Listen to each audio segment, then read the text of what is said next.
Olá pessoal, tudo bem? Aqui é o professor Marcos novamente.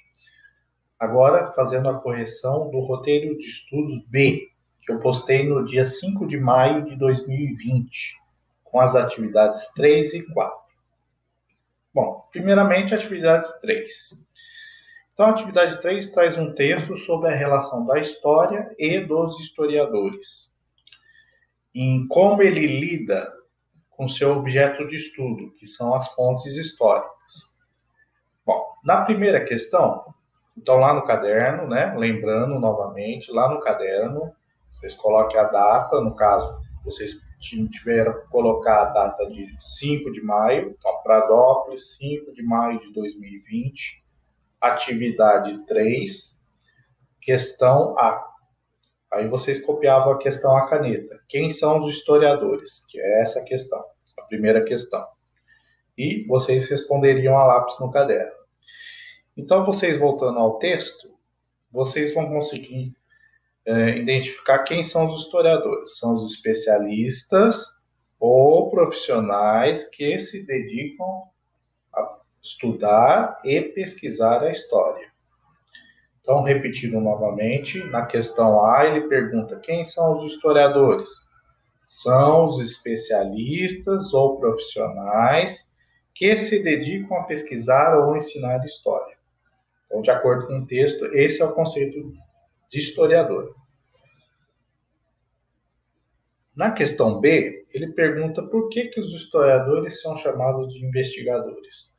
Eles são chamados de investigadores justamente porque interpretam as pistas, investigam as pistas, os vestígios do passado.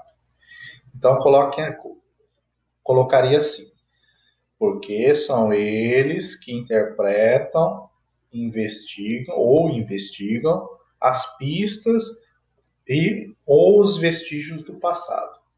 Então, repetindo, são eles que interpretam ou investigam as pistas ou os vestígios do passado. Na questão C, ele pergunta qual é o papel do historiador quando ele encontra uma fonte histórica, quando ele se depara com uma fonte histórica. Quando ele se depara com uma fonte histórica, quando ele analisa as fontes históricas, os historiadores reúnem, colhem pistas ou evidências que lhes permitam reconhecer as mudanças ocorridas na sociedade. Então, repetindo, qual é o papel do historiador quando ele encontra uma fonte histórica? Ao analisar as fontes históricas, eles colhem ou reúnem pistas ou evidências, que lhes permitam reconhecer as mudanças ocorridas na sociedade. Muito bem.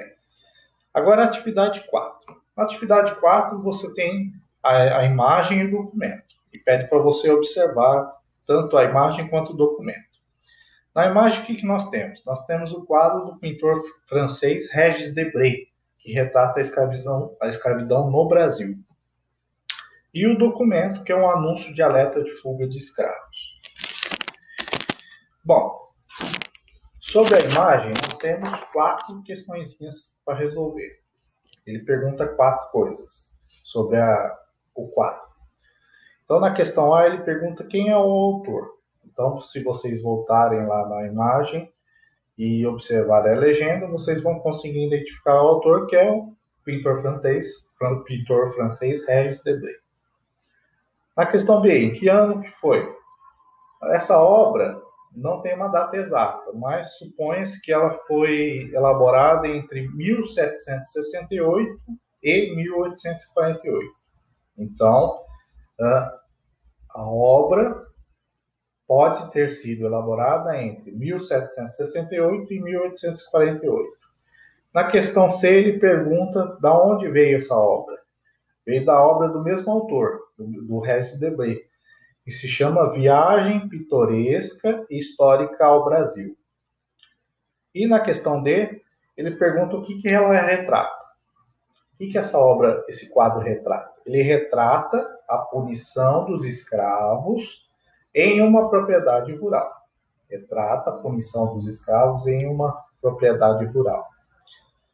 Agora sobre o documento, também mais 4 questõezinhas. Na questão E, do que fala o anúncio?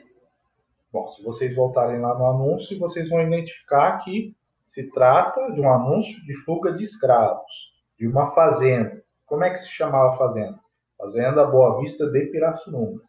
Então, vocês colocariam assim, a fala da fuga de escravos de uma fazenda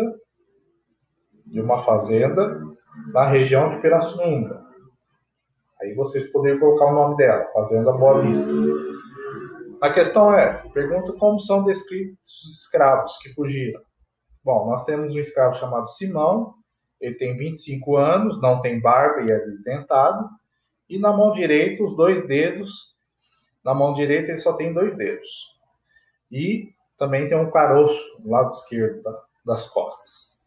O outro escravo que fugiu se chamava Gregório, também tinha 25 anos, não tinha os dentes da frente e não era barbeado. E tinha as pernas finas, as pernas curtas. Bom, e por fim, na questão, na questão G, ele pergunta quem era o dono desse escravo. O dono era o senhor Manuel Francisco da Silveira, possivelmente o dono da fazenda. E qual recompensa ele daria caso esses escravos fossem capturados? Ele daria por cada um deles 100 mil réis. 100 mil réis, que era a moeda da época.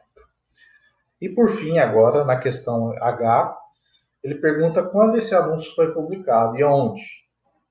Bom, onde foi publicado? Onde se publicam os anúncios? Nos jornais, né? Então, foi publicado no Jornal de Pirassununga no dia 29 de junho de 1886.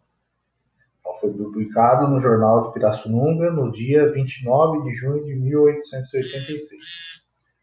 Tá, pessoal? Qualquer dúvida, coloquem aí nos comentários. E muito obrigado e até o próximo roteiro.